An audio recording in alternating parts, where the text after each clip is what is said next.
So blockchain is a cryptographic recording of information in a block.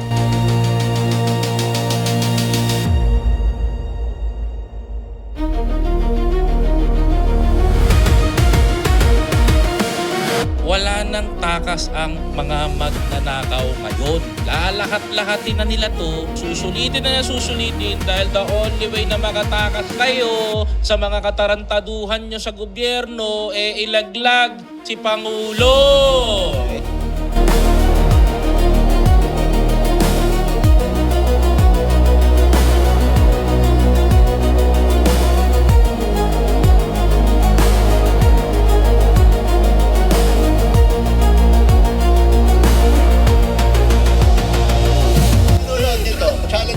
Subukan nyo pong pumunta sa Facebook, sa search, i-search nyo achievements of Sara Duterte. Walang lalabas. Alam nyo kung po ang lalabas? Puro man card ng mga paninira niya sa Pangulo at sa gobyerno.